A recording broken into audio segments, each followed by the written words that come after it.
bidah itu? Hukum taklifi wadi. Enggak ada kan? Dari mana itu sunnah bidah itu? Sunnah bidah itu ilmu hadis, bukan ilmu hukum. Sunnah itu perkataan, perbuatan takdir Nabi. Sedangkan bid'ah itu yang tak dicontohkan Nabi, tak dikatakan, tak diperbuat Nabi. Kebalikan bid'ah, kebalikan sunnah adalah bid'ah. Jadi kalau tidak dikatakan, tidak dicontohkan, tidak diperbuat Nabi, tidak ditakdir Nabi, bid'ah namanya. Tapi bid'ah bukan hukum. Yang tak dikatakan, tak diperbuat, tak dicontohkan Nabi, tak ditakdir Nabi, itu ada yang wajib dikasih hukum dia. Ada enggak yang tak dibuat Nabi jadi wajib? Tak dicontohkan Nabi tapi wajib? Ada. Contohnya membukukan Al-Quran. Ada enggak yang tak dibuat Nabi tapi dianjurkan, disunahkan? Ada. Contohnya apa? Salat tarawih sampai 30 malam berjemaah. Nabi cuma 1-2 malam aja salat jemaahnya. Tapi kita setiap malam kan? Tak dicontohkan Nabi tiap malam, tapi itu sunnah, dianjurkan. Karena Nabi hari itu meninggalkannya karena takut dianggap wajib. Ada enggak perbuatan yang tidak dicontohkan Nabi yang haram kita lakukan? Ada. Ya, salat subuh 4 rakaat tak dicontohkan Nabi, haram. Kenapa haram? Mana pernah Nabi salat subuh, itu kan salat wajib. Mana pernah tambah-tambah Nabi yang wajib? Itu haram. Itulah yang namanya disebut bidah sesat. Jadi kalau dia sudah kena bid'ah yang tak dicontohkan terhukum haram, barulah disebut nanti bid'ah sesat. Tapi kalau tak dicontohkan Nabi tapi dia baik, itu bisa wajib. Ya. Begitu juga sunnah. Sunnah itu kan dalil hukum. Al-Quran hadis, Al-Quran sunnah. Sunnah itu dalil hukum. Sunnah itu bukan hukum, tapi dia dalil hukum. Dan dia mengandung hukum, dikenai hukum. Perbuatan Nabi ada yang wajib, salat wajib. Perbuatan Nabi ada yang haram dilakukan. Contohnya apa? Contoh perbuatan Nabi yang haram dilakukan apa? Nikah lebih dari 4. Nabi istrinya berapa? 9 atau 11. Maka orang yang nikah lebih dari 4 haram, karena dilarang Nabi, enggak akan sanggup berlaku adil. 4 aja repot. 1 pun dah berkelahi tiap hari. Ya. Mau sampai 9 enggak sanggup. Maka haram. Ada sunnah Nabi yang makruh. Sunnah Nabi, perkataan Nabi makruh kita ikuti. Ya Aisyah, nanti kalau aku meninggal, kuburkan aku di rumahku ini ya. Maka kuburan Nabi meninggal wafat, dikuburkan di rumahnya. Rumah beliau sebelah Masjid Nabawi. Jangan mentang-mentang begitu nanti bilang sama Pak nanti Bapak meninggal kuburkan di sini aja ya kayak Nabi ya, di rumah nih ya. Tiap rumah ada kuburan. Mau ngikuti gitu? Nah, itu maka itulah fikih, itulah kelihayan, keahlian orang-orang fikih itu. Tahu dia mana perbuatan Nabi yang wajib, mana yang haram dilakukan. Makanya saya sebut tadi, sunnah itu bukan hukum. Sunnah itu dalil hukum. Yang hukum itu taklifi dan wadai. Dari mana mereka berhukum dengan sunnah bidah? Kan kacau pikirannya. Dan kalian kalau nggak belajar usul fikih, dikacau nanti. Keluar dari UIN, dikacau pikiran kalian itu nanti, orang-orang tertentu. Orang-orang salafi itu. Coba perhatikan, mereka berhukum pakai sunnah bidah. Sikit-sikit sunnah, sikit-sikit bidah. Ini sunnah Rasul, ini bidah, sesat. Mana hukum sunnah bidah? Bukan hukum. Nah, itu sama dengan, kalau saya beri perumpama, sama dengan kalian sakit jantung, tapi datang ke dokter gigi. Logis enggak? Enggak logis. Kalau kalian sudah berilmu enggak logis. Tapi kalau orang pedalaman, orang si piongot masuk dalam sana, datang dia ke Medan, cari dokter, mamaku sakit. Di mana? Sakit apa? Sakit jantung. Di mana? Ada enggak dokter sini? Ada. Itu dokter. Ditunjukkan orang dokter, datanginya rumah dokter gigi. Dokter gigi bilang, "Kenapa ibunya?" "Sakit jantung." "Ya, saya enggak bisa ngobati," katanya, kata dokter gigi. "Percuma lah Bapak dokter, tahu kesehatan, ngerti, masa enggak bisa ngobati jantung?" Kalau untuk orang enggak ngerti, benar enggak itu? Benar, karena dia anggap dokter itu ahli kesehatan. Tapi untuk yang ahli, benar enggak itu? Bego. Karena dia spesialisasinya tidak dia lihat, tidak rinci ilmunya. Maka orang yang tidak rinci ilmu pengetahuan agamanya nggak mau berhukum pakai sunnah bid'ah. Mereka pasti berhukum pakai hukum taklifi. Ini sudah dipakai ribuan tahun sejak Imam Ahmad. 1000 tahun lebih dipakai ini.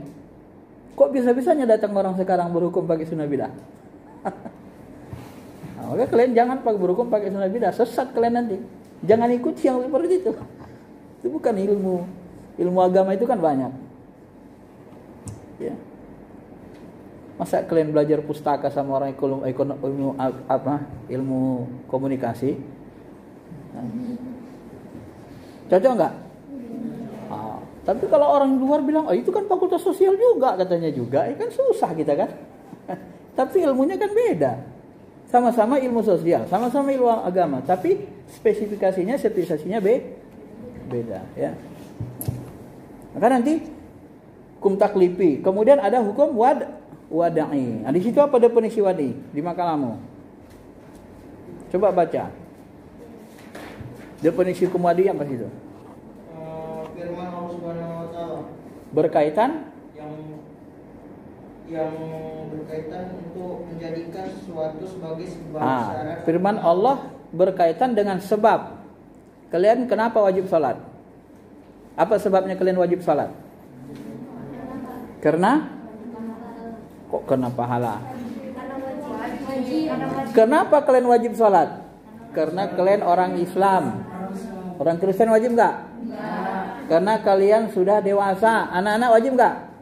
Nah itulah hukum. Karena sudah dewasa, karena orang Islam wajib sholat. Karena sudah dewasa wajib sholat. Kalau anak-anak belum. Kalau kafir enggak wajib. Itulah namanya hukum. Sebab berkaitan dengan kemudian berkaitan dengan syarat. Nah syarat. Kalau kita mau sholat, apa syarat sah sholat? Harus wudu. Orang nggak wudu, boleh nggak sholat? Syarat nikah apa? Kalau nggak punya uang bisa juga dikawinkan orang. Syarat nikah apa? Sudah dewasa, cukup umur. Kalau anak bayi umur 2 tahun mau kalian kawinkan. Nah ini syarat namanya kan.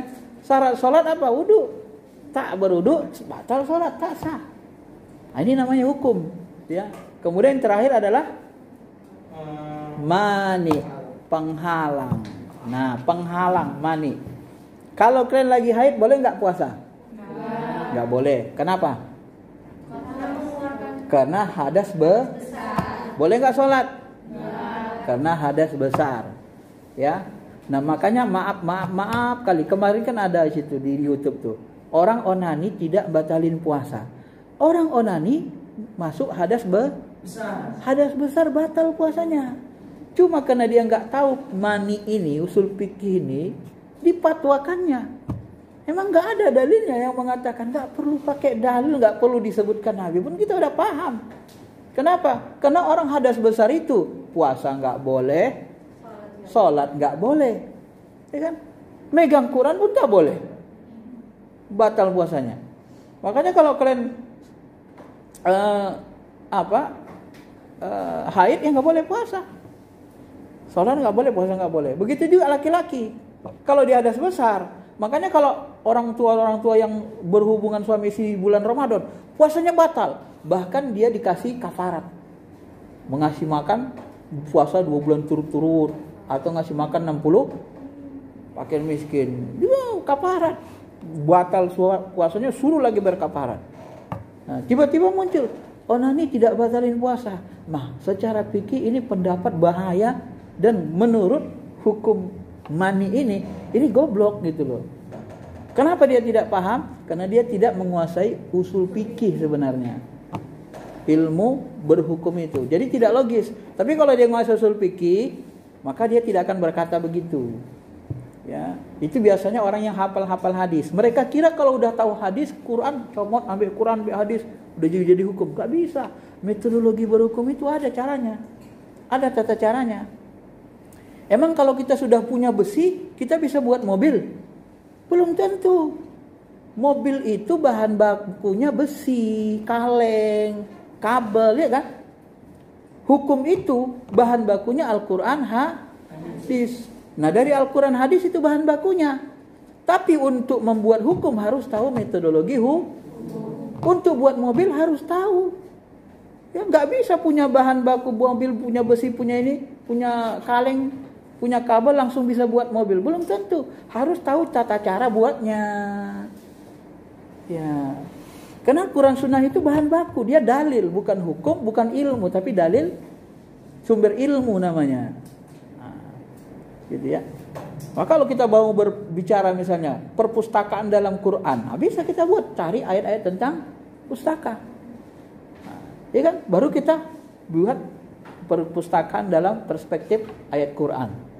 Begitu modelnya kan? Nah, bisa dipahami ya?